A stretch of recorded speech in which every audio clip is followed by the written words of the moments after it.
Syekh Abdul Qadir Al-Jilani rahimahullah mengatakan i'lam annal asya'a kullaha muharrakatun bitahrikihi wa musakkanatun bitaskinihi idza thabata lahu hadza istaraha min thiqalis syirki bil khalqi wastaraha al khalqu minhu li'annahu la ya'ibu alaihim wa la yutalibu bi syai'in mimma yalihi innama yutalibuhum bima talabahum bihi syar'u fahasbu. Kata beliau dalam kitabnya Al-Fathur Rabbani, ketahuilah bahwasanya semua perkara itu bergerak oleh pergerakan Allah, penggerakan Allah, dan diam oleh pendiaman Allah. Jika hal ini sudah tetap dalam dirinya, maka dia akan bebas, akan santai dari beban syirik kepada makhluk, menyekutukan Allah dengan makhluk. Artinya dia sudah tidak lagi mengemis kepada makhluk, tidak mengharapkan lagi, ya Allah mudah-mudahan si fulan berikan saya mudah-mudahan si fulan berikan saya baju, berikan saya duit, berikan saya.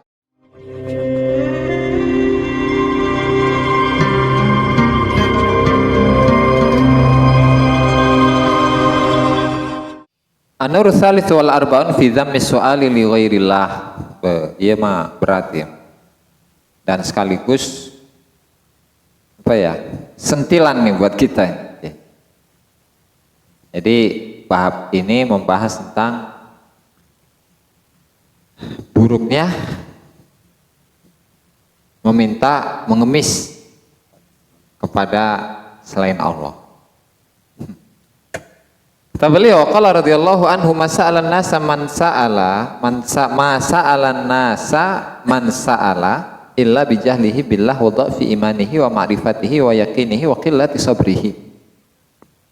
Tidaklah seseorang yang meminta mengemis kepada manusia kecuali hal itu didasarkan atas kebodohannya tentang Allah, ketidaktahuannya tentang Allah. Satu alasannya. Dua, wa dha'fi imanihi, kelemahan imannya, wa ma'rifatihi, kelemahan ma'rifatnya, wa yakinihi, kelemahan keyakinannya, wa qillati sabrihi, dan sedikit sabarnya. Ini terutama bagi kita ya, orang awam ya. Jadi mereka itu atau kita itu suka bergantung kepada makhluk, kepada selain Allah Subhanahu wa taala. Ya Allah, saya ini pengen HP, pengen kita, pengen ini, pengen itu. Mudah-mudahan si fulan, si anu ngasih ke saya. Terus Kiai. Ini adalah bukti dari apa? Kebodohan kita tentang Allah. Jadi meminta kepada Allah, tapi kondisi kerohanian itu bersandar kepada makhluk. Berarti pengaku-ngakuan, tambah. Semua orang bisa. Ya Allah, semoga Mang Iip membuatkan kopi. Nah, cocok.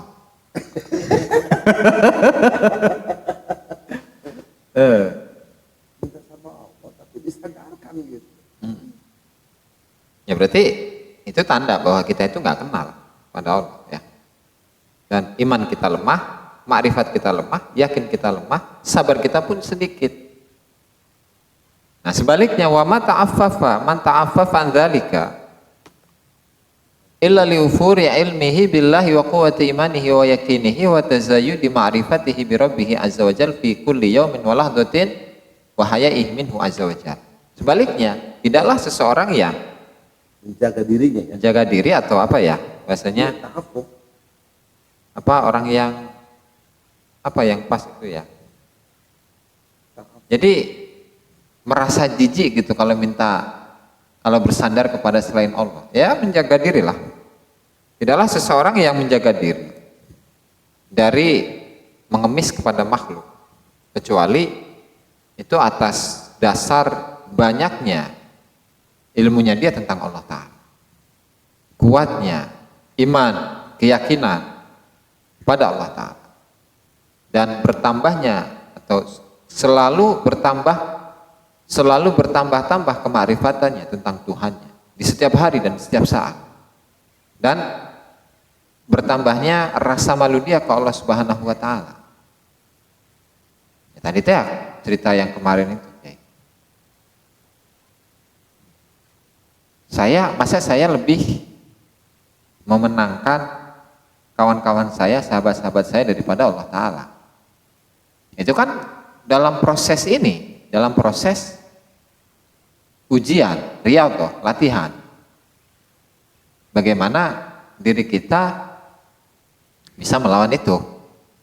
Artinya ketika kita lulus untuk tidak meminta ke orang, ke makhluk, tidak bersandar kepada makhluk, ya berarti rasa malu kita ke Allah Subhanahu wa taala itu bertambah. Itu ya. Makanya Syekh Abdul Qadir Al-Jilani rahimahullah mengatakan i'lam annal asya'a kullaha muharrakatun bitahrikihi wa musakkanatun bitaskinihi idza thabata lahu hadza istaraha min thiqalis syirki bil khalqi wastaraha al khalqu minhu li'annahu la ya'ibu alaihim wa la yutalibu bi syai'in mimma yalih innama yutalibuhum bima talabahum bihi syar'u fahasbu. Kata beliau dalam kitabnya Al-Fathur Rabbani, ketahuilah bahwasanya semua perkara itu bergerak oleh pergerakan Allah, penggerakan Allah, dan diam oleh pendiaman Allah. Jika hal ini sudah tetap dalam dirinya, maka dia akan bebas, akan santai dari beban syirik kepada makhluk, menyekutukan Allah dengan makhluk. Artinya dia sudah tidak lagi mengemis kepada makhluk, tidak mengharapkan lagi, ya Allah mudah-mudahan si fulan memberikan saya mudah-mudahan si fulan memberikan saya baju, memberikan saya duit, memberikan saya semen, memberikan saya batu dan seterusnya. Gak butuh. Itu kalau dalam dirinya sudah ditetapkan bahwa dia itu malu ke Allah Ta'ala. Keyakinannya kuat, itu kan? Keimanannya pun juga kuat. Nah sehingga wasarahal khalqu minhu. Ketika dia sudah nggak butuh dengan makhluk, ya orang lain pun tidak butuh dengan dia. Ya, artinya dia tidak akan mencaci orang lain lantaran orang lain tidak memberi apapun kepadanya. Diam ya. Artinya dia tidak mencaci kepada makhluk. Betul. Si resek gitu kopi. Nah. Enggak begitu. Sindiran tapi rada keras ya, Pak. Enggak begitu kan? Resek gitu. Jadi tenang aja. Sampel aja yang gampang aja. Iya, yang real aja gitu. Sesuai dengan kemampuan otak kita. Gitu. Nah, artinya meskipun ada tamu gitu ya. Jadi kan biasanya kita itu banyak tamu. Ya. Ada orang yang kaya, ada orang yang berduit, ada yang ini, itulah warna-warni. Jadi kita mah lepas aja ke semuanya gitu. Artinya ketika tamu yang datang itu kaya, ya biasa dia sambut hangat gitu kan. Atau sebaliknya ketika tamunya itu pun orang nggak punya, disambut hangat juga. Dia nggak akan mencaci maki atau nggak akan menjelek-jelekan, si fulan kesini mah nggak pernah ngasih apa-apa, gitu kan? Enggak, karena dia sudah lepas gitu, udah nggak butuh lagi dengan bantuan mereka, gitu. Udah bebas merdeka dia. Semua itu diserahkan, dilepaskan, biar tahrik biharkatillah. Nah, betul. Pergerakannya itu tergantung kepada pergerakan Allah. Iya. Bukan pergerakan nafsu. Jadi kalau sudah begitu istaroha min siqali syirki bil khalqi, tenang anteng tenang dari beban kemusyrikan kepada makhluk. Iya. Jiwa ya kondisi. Iya. Begitupun juga makhluk. Tenang. Kita akan enjoy aja dengan dia. Dengan dia. Tafsirnya tidak mencela makhluk. Resek nih kopi. Nah, eta. Nah, gitu ya.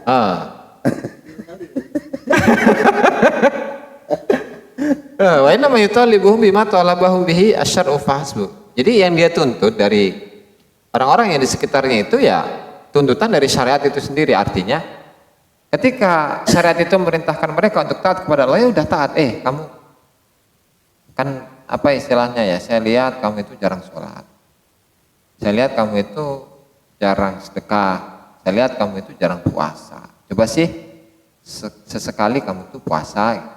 Atau mulailah untuk istiqomah dalam melaksanakan sholat, apalagi jamaah gitu kan. Ya gitu paling perintahnya dia untuk cinta Allah dan seterusnya gitu. Jadi hal-hal yang sifatnya materi itu nggak dia bicarakan karena keyakinannya sudah kuat. Kalau kita kan beda. Kalau ada tamu kayak wayo hangas, wih gimana kabar, giliran yang datang orang yang nggak punya, ya, selah seta, sanghek, serius, ya, lucu gitu, lucu. Itu fenomena yang terjadi pada zaman sekarang, jangan aneh.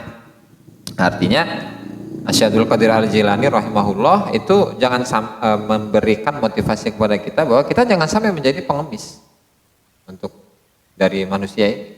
Jangan sampai kita itu jadi pengemis. Gitu intinya. Nah, pengemis cinta Allah nggak apa-apa sih. Nah, cinta makhluk. Bab baru. Jadi nggak usah semuanya kayak cukup itu terwakili itu. Ya, betul. Boleh.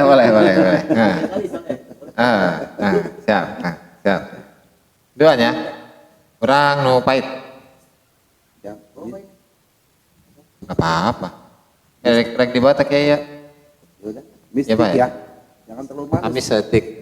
Orang pahit-pahit. Kopi api yang jangan ada sedikit dikenterin kopi biar sedikit gurihnya gitu.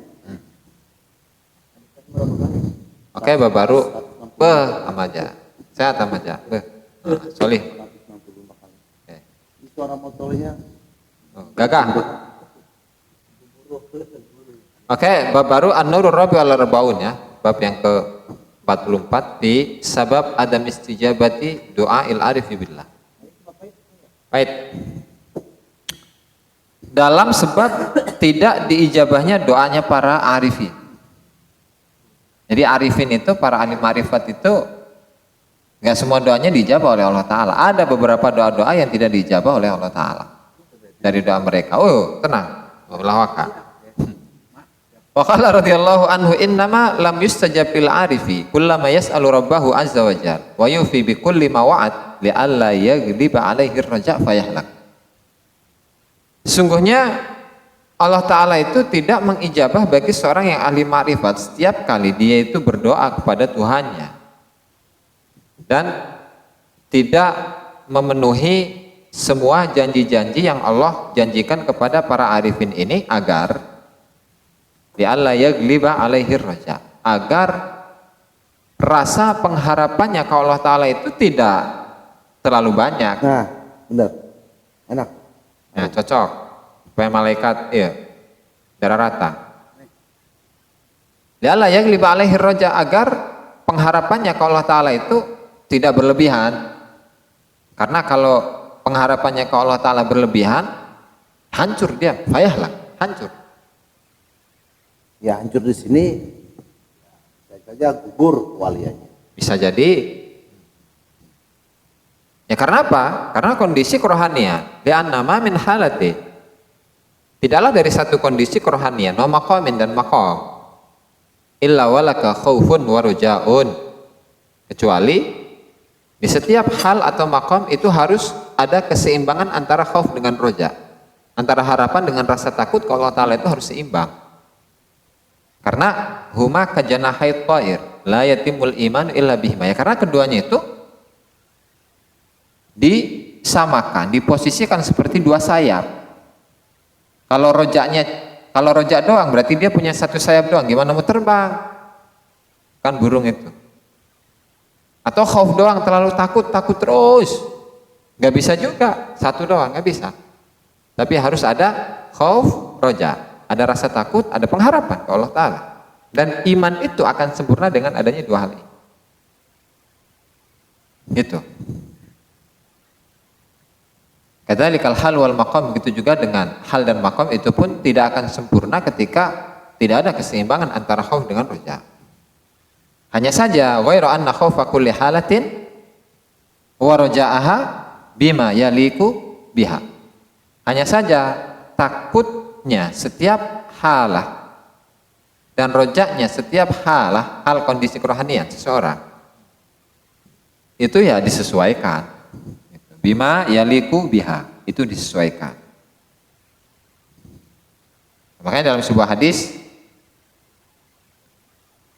An Abi Hurairah an Nabi sallallahu alaihi wasallam, dalam hadis qudsi riwayat an Rabbihi jalla wa ala, wa izzati, demi kemuliaanku kata Allah, la ajma'u ala abdi khaufaini wa amnaini, idza khafani fid dunya amantuhu yaumal qiyamah wa idza aminani fid dunya akhaftuhu yaumal qiyamah. Demi kemuliaanku saya tidak mengumpulkan kepada hambaku dua takut dan dua rasa aman. Idza khafani fid dunya amantuhu yaumal qiyamah. Ketika hambaku itu takut di dunia, maka saya amankan dia di hari kiamat. Ketika dia di dunia merasa aman dariku, maka saya akan membuatnya takut dari di akhirat. Ya, ini keseimbangan di situ. Ada khauf, ada aman. Ada khauf, ada roja. Ada roja, ada khauf. Balik ke materi. Fal arif muqarrabun. Orang yang arif, orang yang ahli ma'rifat itu muqarrab, didekatkan pada Allah. Wa halatuhu wa maqamuhu alla yurida siwa maulahu. Jadi kondisi kerohanian dan maqam, posisinya di sisi Allah Subhanahu wa taala itu hanya satu. Apa itu? Alla yurida siwa maulah. Dia tidak mau ingin kepada selain Allah. Ya, artinya yang hanya dia inginkan itu Allah Ta'ala doang. Wala yarkana wa yatma'inna ila ghairihi. Tidak condong, tidak merasa tenang kepada selain Allah. Wala yasta'nisu bi ghairihi. Dan dia tidak merasa nyaman dengan selain Allah. Itu yang mereka inginkan. Sehingga fatalabuhu li ijabati su'alihi wal wafa'u bi ahdihi itu ghairu ma huwa bi sadadihi wala ikun bihali. Sehingga permintaannya untuk diijabah doanya atau untuk dicukupi janjinya atau ditepati janji Allah itu adalah selain tujuan utamanya para arifin ini. Wala ikun bihalihi ghairu laikin wala ikin bihalihi, dan itu tidak sesuai dengan kondisinya. Ya, artinya tugas mereka hanya satu, ingin dekat dengan Tuhannya, hatinya tidak condong pada selain Tuhannya. Nah, adapun doa itu hal lain.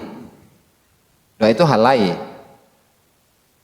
Karena apa? Karena itu sampingan, bukan tujuan pokok. Bukan tujuan pokok, bukan tujuan utama. Tujuan para arifin itu adalah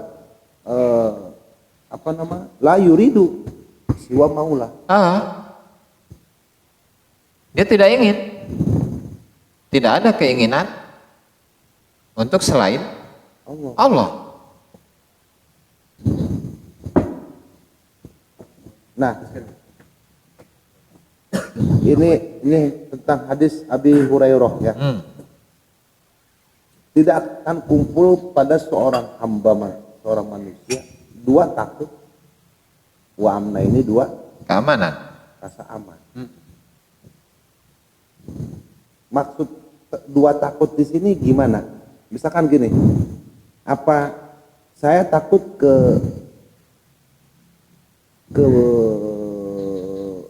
seseorang, juga saya takut kepada binatang. Apa begitu? Apa itu? Bukan maksudnya kan? Apa ini? Idza khafani fid dunya amantu yaumil qiyamah. Jika dia takut kepadaku di dunia, maka aku selamatkan di akhirat. Wa idza aminani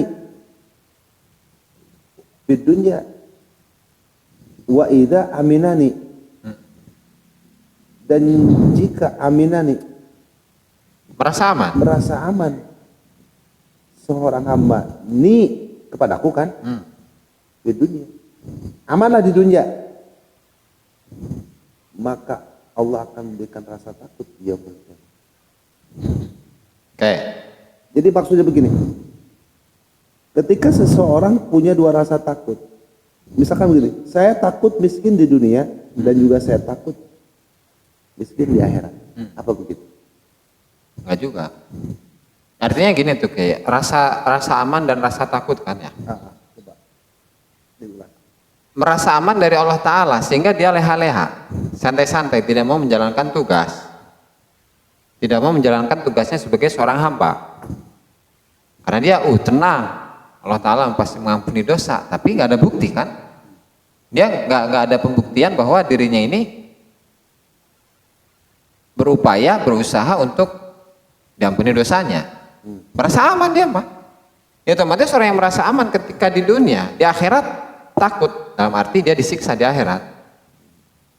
Tuh.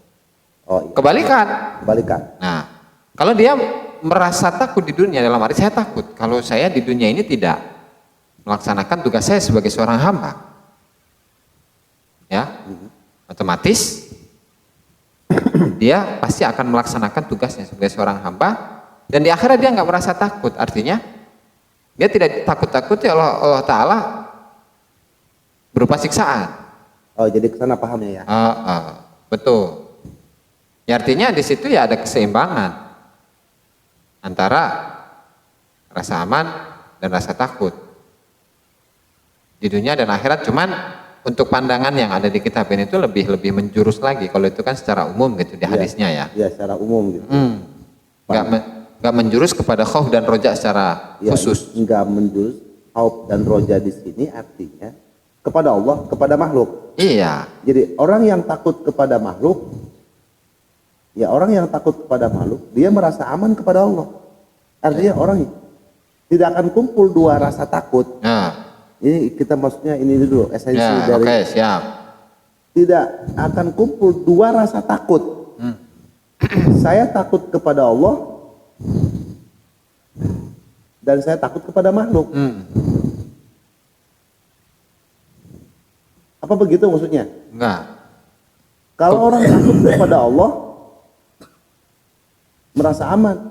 Nah, takut kepada Allah juga takut kepada makhluk. Oh, saya gitu kayaknya. Ini selingkuh. Berarti takutnya nggak benar-benar itu mah. Jadi misalkan gini, saya takut juga kepada Allah. Allah takut tidak memberi rezeki, tapi takut juga kepada Mang Pajak. Takut dia tidak nungguan kado buat kita gitu. Nggak bisa. Itu sama kayak cinta itu.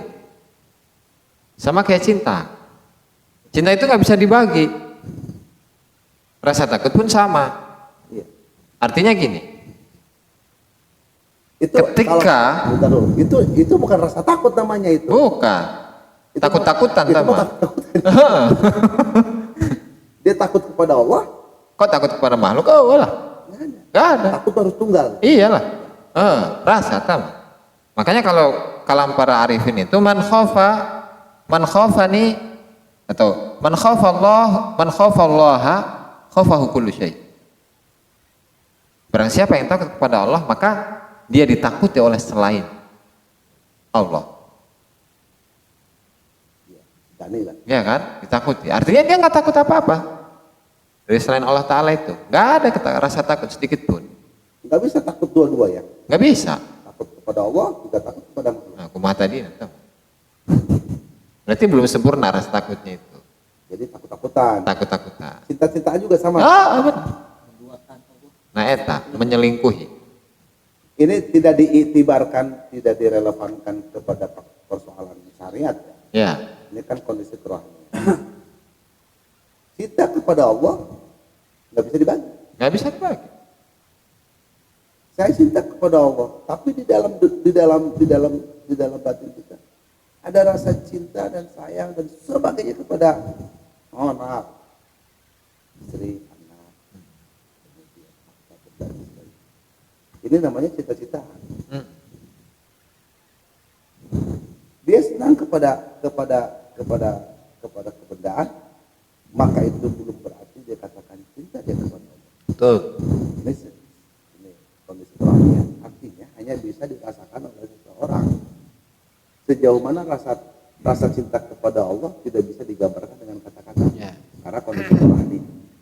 Misalkan gini, seorang arif misalkan sedang, ya, utus seorang arif kaya segala macam, bohong dia arif. Ini nggak bisa diukur dengan kata-kata. Kan? Itu iyalah. Karena ini kondisi kerohanian. Kondisi kerohanian.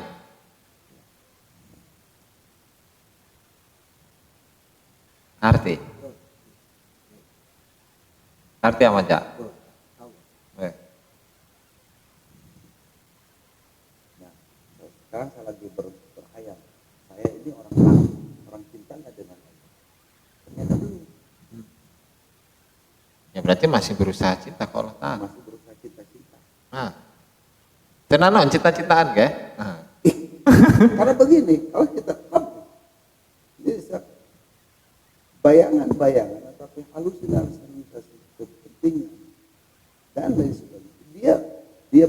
Dia itu bagikan lem powerful. Nah. Maka ketika dihajar dengan pendidikan kerohanian, baru dia nyingkral lagi. Dia timbul tenggelam. Berarti masih cita-cita.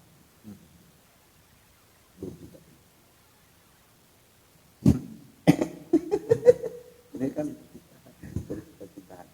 Takut pun, takut. Oke. Lanjut. Fabidzalika amran isnan.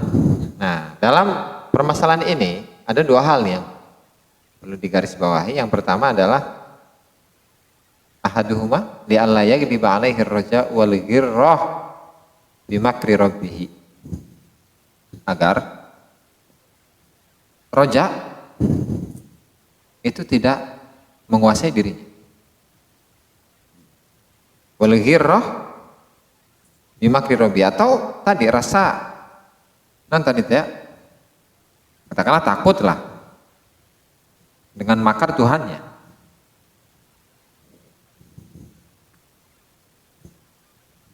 Takut dengan makar Tuhannya, dengan tipu daya Tuhannya atau ujian Tuhannya. Oke, fayaghfal anil qiyam, sehingga karena terlalu takut atau terlalu berharap, maka dia akan lalai dalam pelaksanaan adab, pelaksanaan tugas. Yang pada ujungnya dia akan bayahlak, dia akan hancur. Artinya makomnya udah nggak ada lagi. Hal kondisi spiritualnya, kondisi kerohaniannya udah nggak ada lagi. Gitu. Wal akhir, dan yang kedua, syirkuhu bi rabbih azza wajal bi syai'in siwahu. Ketika dia terlalu masalah harapan tadi, masalah ijabah tadi, ijabah doa, setiap doa yang dia panjatkan itu kalau selalu diijabah oleh Allah Ta'ala, ya kan? Nanti pada ujungnya dia akan apa? Akan syirik kepada Tuhannya, akan menyelingkuhi kekasihnya. Padahal kan la ma'suma fil alami fil dhahir ba'dal anbiya. Karena nggak ada yang maksum dari sisi zahir setelah para nabi. Sehingga fala yujibuhu, Allah tidak selalu menjawab atau mengijabah setiap doanya. Wala yufilahu, dan juga tidak menepati semua janjinya. Kaila yas'ala adatan wa yuridu taba'an, agar dia itu tidak meminta hal-hal yang sifatnya, yang bersifat adat, yang bersifat tradisi, yang bersifat kebutuhan, yang sesuai dengan tabiat manusia, tabiat dirinya. Ya, artinya udah ada kopi masih kurang, kopinya yang kurang enak, minta ya Allah, minta kopi yang lebih enak. Jadi ujungnya akan apa namanya menuruti hawa nafsunya, sehingga pada akhirnya nanti dia akan menyelingkuhi Allah Taala. Ini aja yang dibutuhin, gitu, bukan Allah Taala, gitu. Dan ketika dia berdoa itu hanya sesuai kebutuhan saja, dan kebutuhan yang sifatnya mengikuti hawa nafsu terus kayak gitu, ya kan? Bukan imtisalan lil amr, bukan pelaksanaan perintah. Lima fidzalika, ya, karena kalau doanya itu adalah adatan atau tabaan, maka itu masuk dalam minasyirki wasyirku kabiratun fil ahwali kullaha wal aqdam jami'uha wal aqdami jami'ah, langkah-langkah spiritual, wal maqamat bi asliha, maqam-maqam semuanya, gitu. Tapi ada pengecualian. Wa amma idza kana su'alu bi amrin. Tetapi ketika permintaan dari para arifin ini itu merupakan perintah dari Allah Ta'ala, fadzalika mimma yaziduhu qurban. Itu justru akan menambah kedekatan dia dengan Allah Subhanahu wa Ta'ala, sebagaimana sholat, puasa, ataupun ibadah-ibadah lainnya yang sifatnya wajib atau sunnah.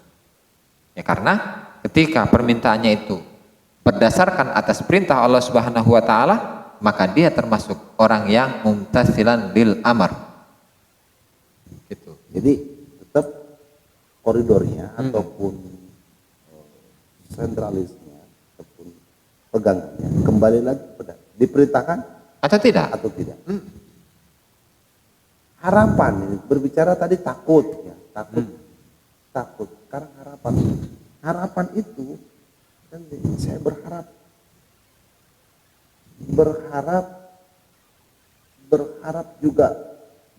saya kepada Allah ada asbab yang mengguluyur gitu. Apa mengguluyur? Ya, dari makhluk yang menggelinding dari makhluk. Seakan itu sebab didatangkan oleh Allah kepada kita. Ini kan berarti memiliki dua harapan.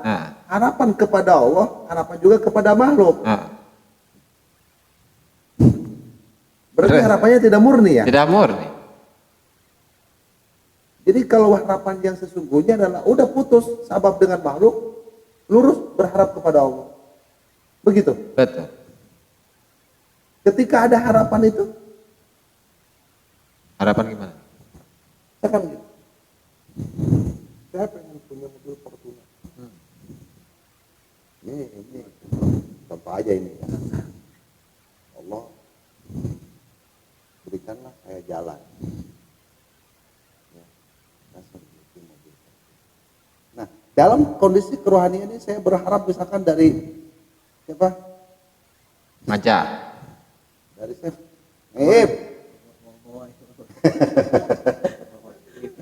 Gitu kan, seakan-akan harapan saya kepada Allah ada kondisi kerohanian ini jalannya dari ini. Berarti kan mengandung dua harapan tuh, harapan kepada Allah, Harapan kepada makhluk. ini adatan, ya, Ya. kita berbicara adatan, la ubudiyatan, berbicara adatan. Saya berharap kepada Allah, tapi ada hati. Seakan-akan ini udah awalnya kasih harapan. Maka kalau ini cair, saya akan belikan mobil Fortuner. Ada harapan tuh, ada harapan tuh. Berarti kan ada dua harapan.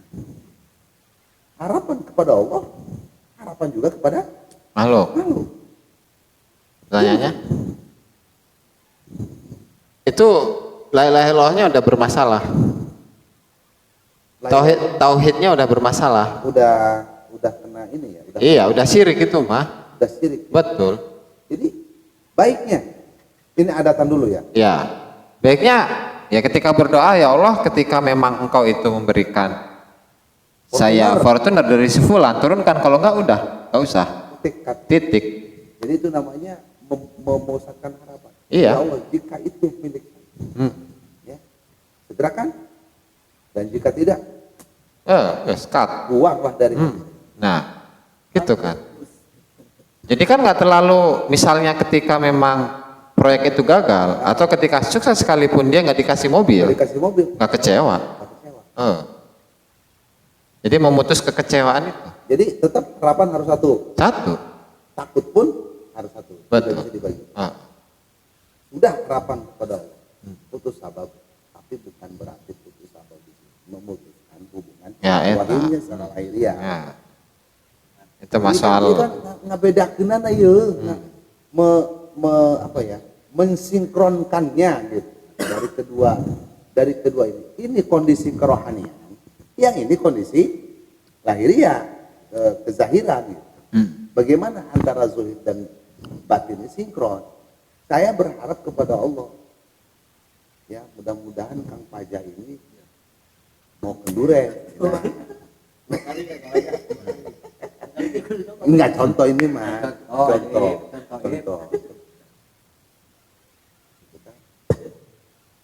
Nah, saya berharap kepada Allah. Tahu-tahu Bapak Kang Paja tidak memberikan Duren. Ya. Akan timbul mungkin rasa kecewa ya.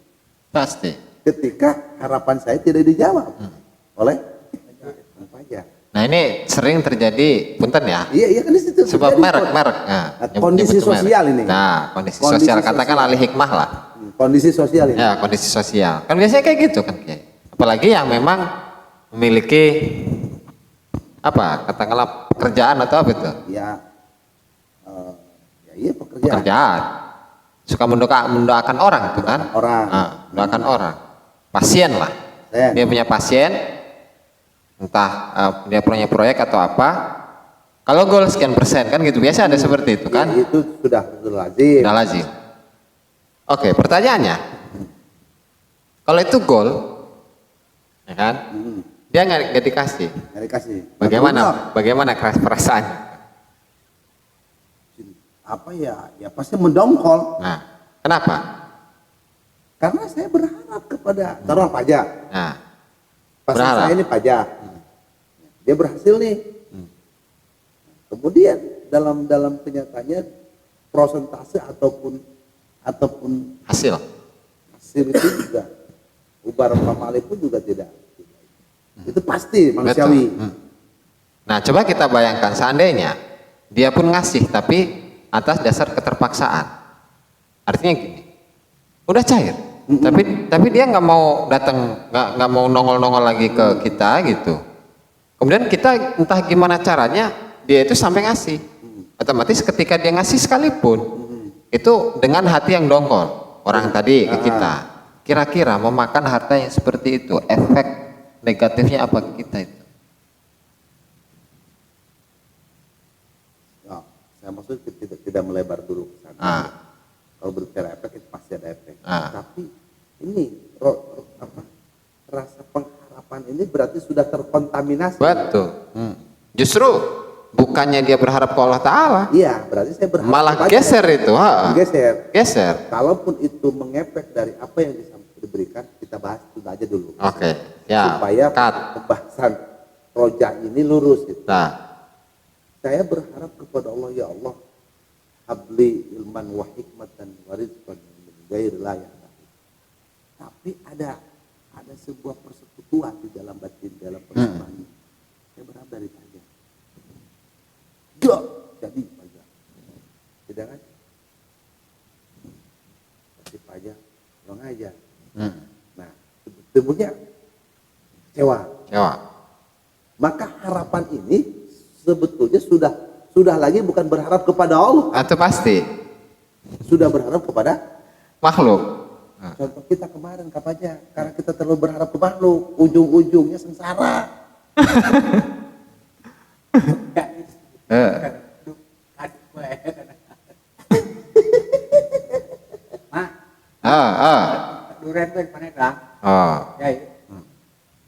Tapi malamnya di cash-in di sini, Mak.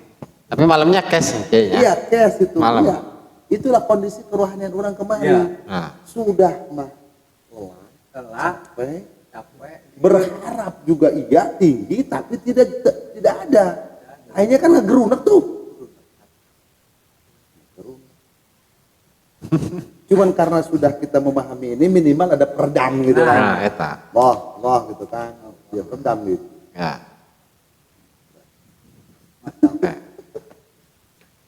Jadi Oke. Terus?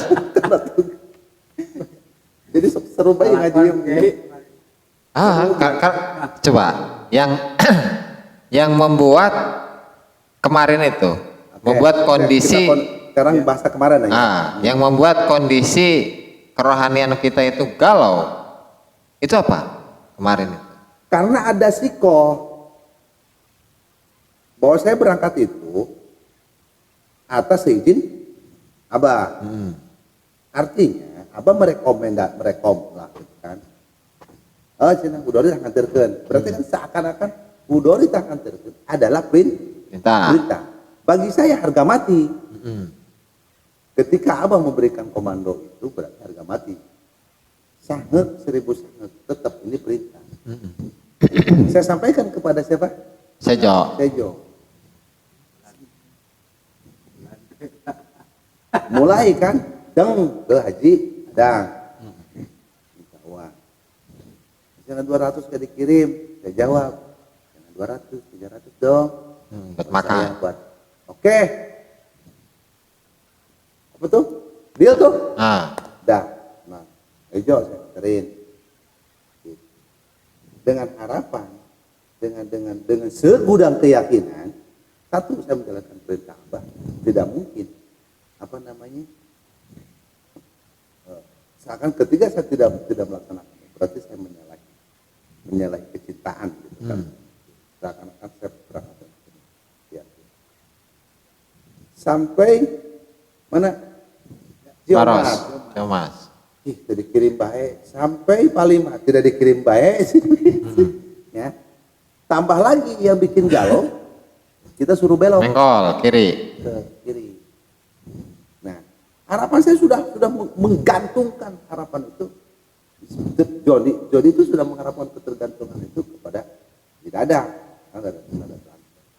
Sudah menggalau, ngajak mundar mandir ke sini. Karena saya ikuti. Tapi yang jadi patokan saya ini kendaraan butuh bensin. Sampai pun ke sana juga nggak terjawab.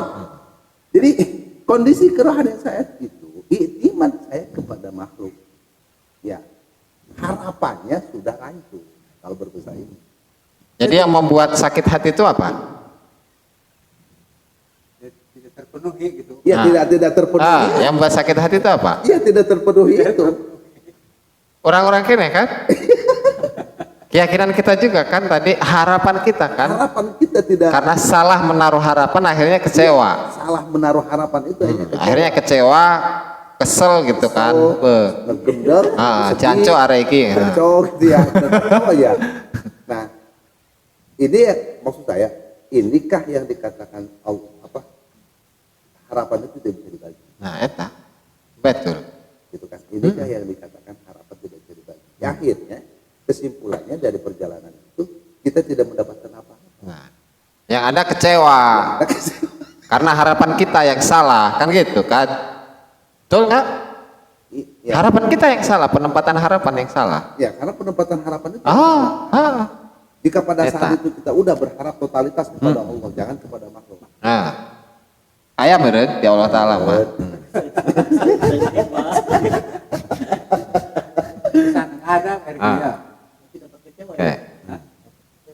Pasti. Bismillah. Ya, Anurul Khamis wal Arbaun ya. Untuk meyakini keberadaan khauf dan roja itu tidak bisa dibagi. Jadi dari contoh kemarin itu ternyata banyak hal yang bisa dikupas. Subhanallah. Oke, Anurul Khamis wal Arbaun, cahaya yang kelima dan 45 bin ni'mati wal ibtila, dalam kenikmatan dan balai. Subscribe, like, dan komen di bawah ini. Nah, jika teman-teman ada unek-unek, ada pertanyaan dan lain sebagainya, silahkan tinggalkan pesan di kolom komentar di bawah ini. Terima kasih sebelumnya. Assalamualaikum warahmatullahi wabarakatuh.